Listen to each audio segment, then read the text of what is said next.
Buyurun hocam. Welcome, dear distinguished guests and participants. We are very pleased to have you at the International Conference on Contemporary Issues in Commerce, which is organized by Istanbul Ticaret University International Trade Department. I am Professor Figen Yıldırım as the head of the International Trade Department. We are very glad to host you for 2 days.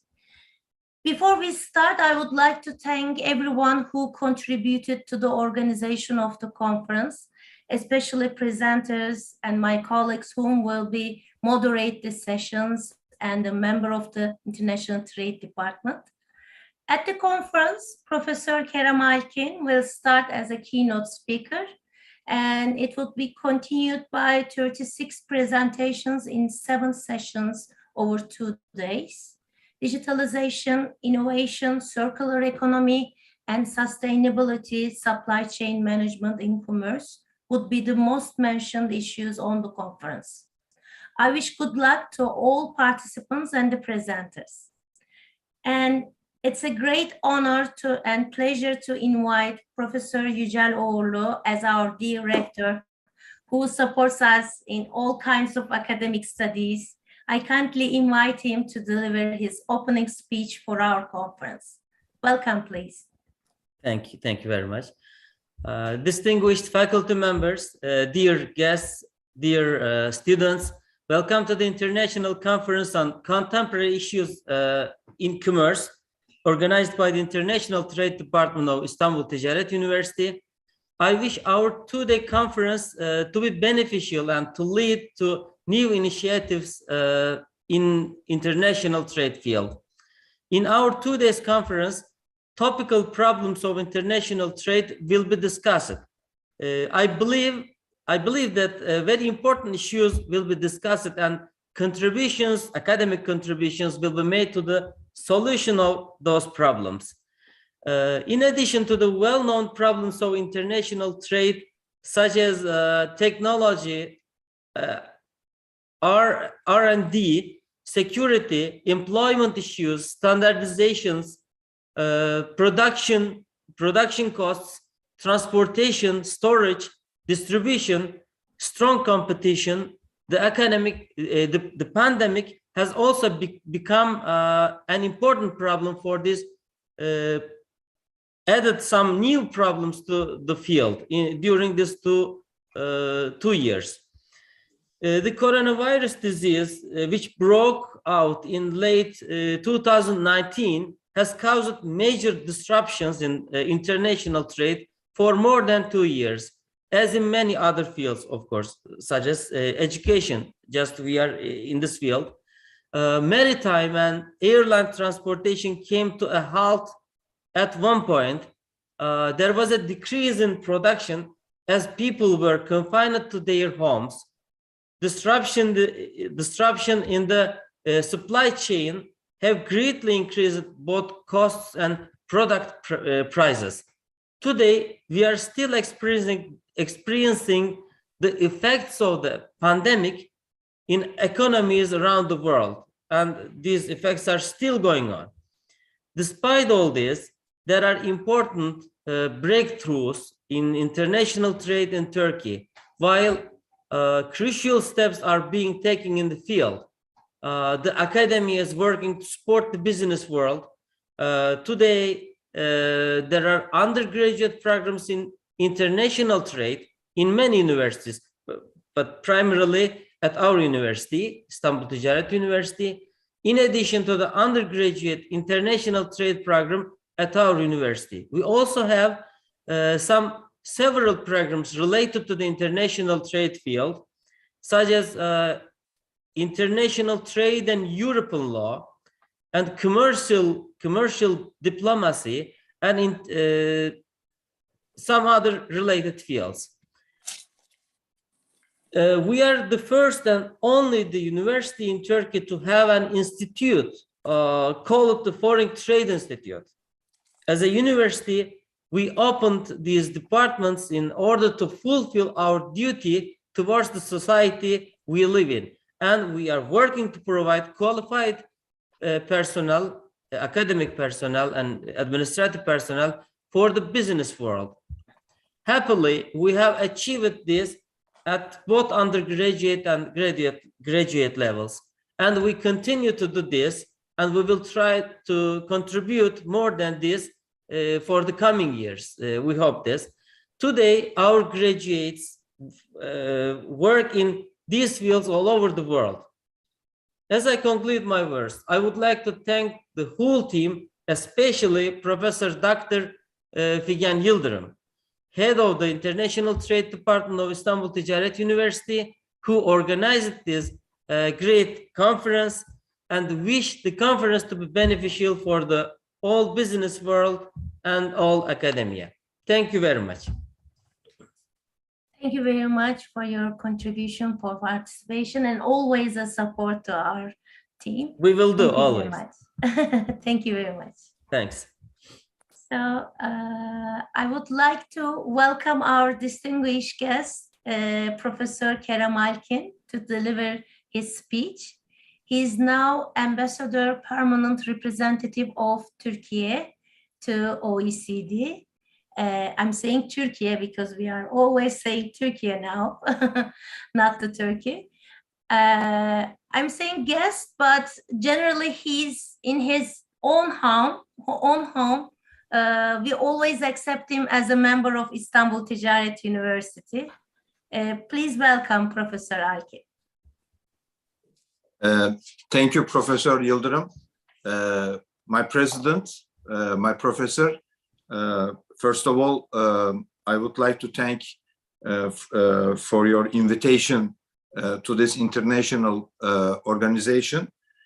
First of all, I have to apologize because the organization team has to change the time of this program because we will be together with G7 Sherpa this morning very early on OECD. There was a very interesting meeting of the G7 for the weekend, so I understood that we will still continue what we will do for the future, for the common future of the global economy and also the global trade. So I could say that we are on a very hard test moment of the world economy and the global trade, and I would like to share you some comments about these issues, and also a latest. I would like to share also a latest presentation of the OECD about the global trade, and then I will finalize my comments and I will pass to the other meeting as soon as possible. In the last 2 years, the global economy has struggled to deal with two black swans. Black swan is an interesting wording on the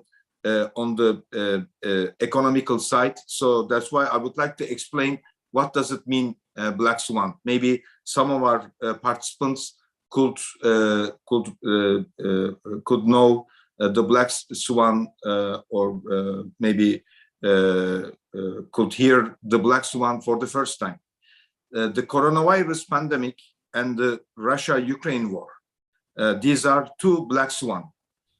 The term black swan is defined as an event or a process that causes irreversible and radical changes in the world economy and politics.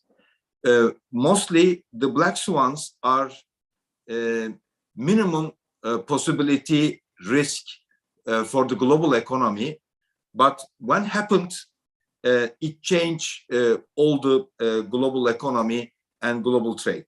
Although the two black swan global pandemics and the Russia-Ukraine war brought concerns, slowing events and developments about the three megatrends to the agenda. The global economic political system will continue to be shaped by the said three megatrends. The three global megatrends, mobility, sustainability, and digitalization, represent a completely new generation and high-tech transformation. So I think, as our president said a few minutes ago, we will continue to talk in this international organization what is the effect of the mobility, sustainability, and digitalization on the global trade. So we will continue to talk the effects of the three megatrends on the global trade. Just remember the amazing increasing volume of global e-commerce only in 5 years. It's amazing. Currently, these two swans have sent serious shock waves through the global system. Indeed, with the emergence of the coronavirus, I'm a French graduate person, so sometimes I'm using the English words, not like English ones, but like a French. So, indeed, with the emergence of the coronavirus, we already knew that nothing will be the same again. There have been irreversible impacts on global production, supply chains, trade, work life, housing, and even tourism. The phenomenon of globalization was imposed on the whole world by the G7 economies, as the objective is to produce and supply goods for cheap. And if the developed economies base the whole system on the basis of the supply of raw materials, energy, cheap and products, and the continuation of competing no matter what, the two black swans have completely collapsed this fake facilitation. So we are on the end of finding everything only cheap. So we are on a way of change our mindsets on the global trade. I would like to say that for the last 25 years, maybe the globalization 2.0 was an global approach, mostly to find everything but cheap. But now, from this moment, I would like to say that with this two black swan, we are on a very important finalization of this approach about find only if it is cheap. So we are on a way of changing our whole mindset for the global trade and the global supply chain. G7 and G20 economies need to redesign a brand new global production, supply, and value chain that prioritize the global values they champion, leaving the get it cheap no matter what approach behind and setting the understanding of the moribund globalization aside. The regionalization of global trade, inter-regional trade, we talked a few days ago between Professor Yıldırım and me, what is the new approach on the intra-regional trade, and supply from close geographies, nearshoring, have been on the agenda of the World Trade Organization since last year due to the global supply chain problems caused by the coronavirus pandemic. In the post-pandemic period, these two topics will gain momentum. One issue is regionalization, and the other one is intra-regional trade. We have already started observing its impact on Turkey's exports. First of all, my president, my professor, I would like to say that our Istanbul Chamber of Ticaret, Chamber of Commerce, our chamber has an amazing success for the pioneering of the all kind of trade trainings in Turkey. We are talking about more than 40 years for seeing new export entrepreneurs in Turkey, just because the amazing performance of the Istanbul Chamber of Commerce. So that's why, if we are talking from which core our university came on the last 20-25 years, so we could easily say that it's coming from the most successful training program of the Istanbul Chamber of Commerce, coming from the 1990s. So we have already started observing its impact on Turkey's exports. As a matter of fact, this year means 2021, Turkey's exports may break a new record in the history of the Republic with $250 billion in revenue, thanks to increased orders from Europe and its close geography.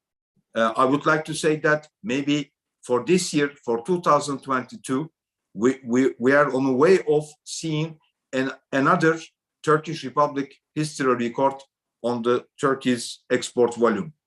In the early 2000s, the share of intra-regional foreign trade between Asian countries was only 16%.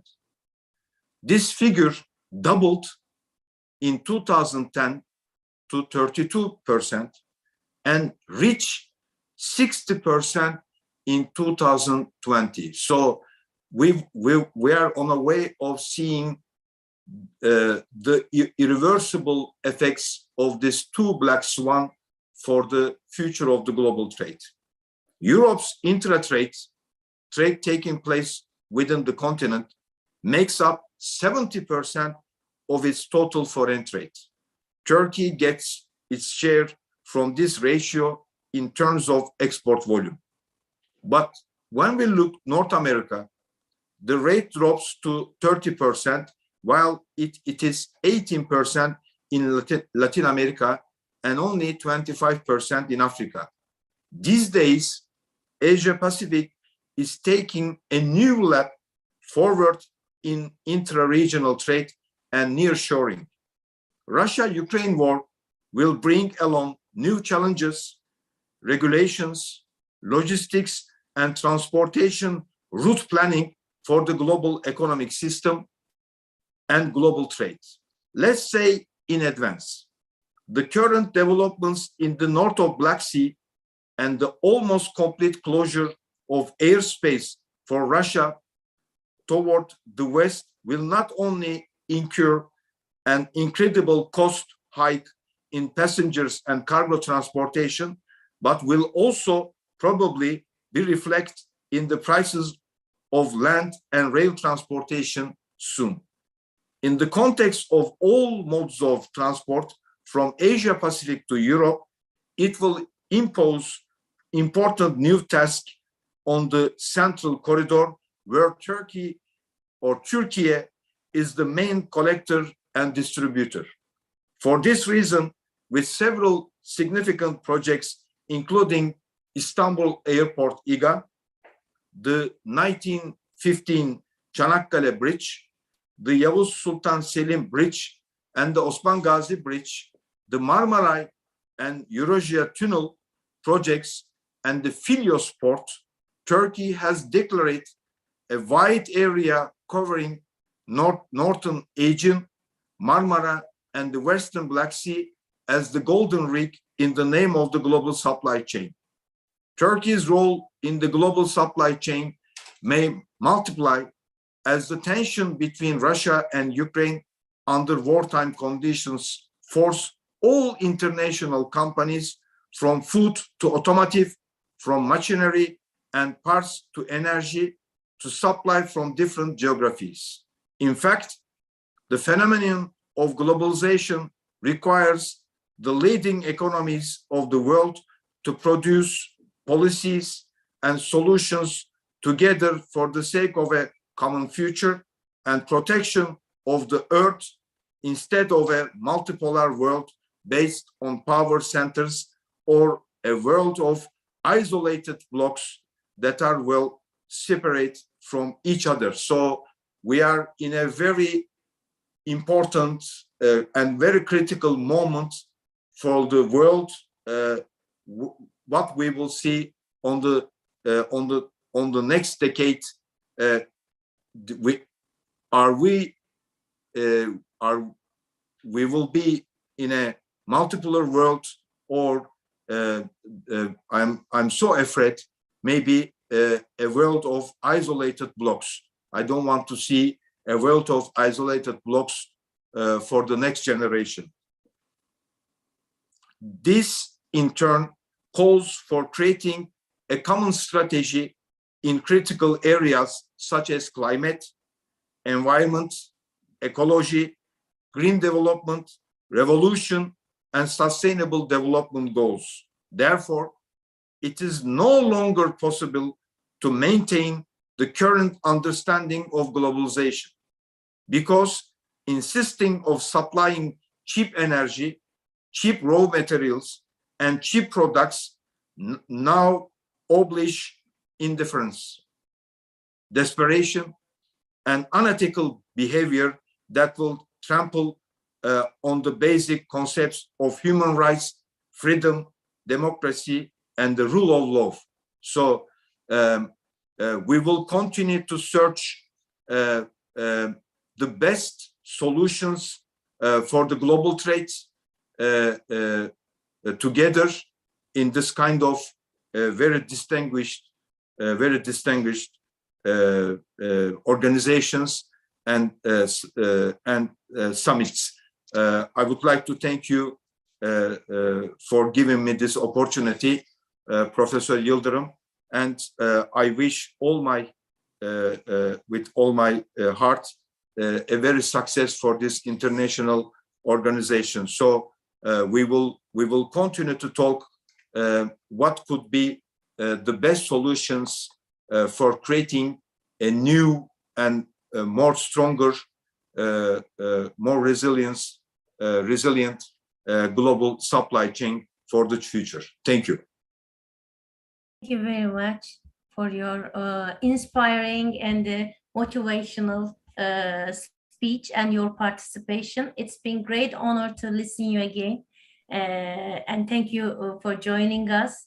It's good to see, even though it's a digital platform, but this is also the result of the globalization. My professor, last word, please.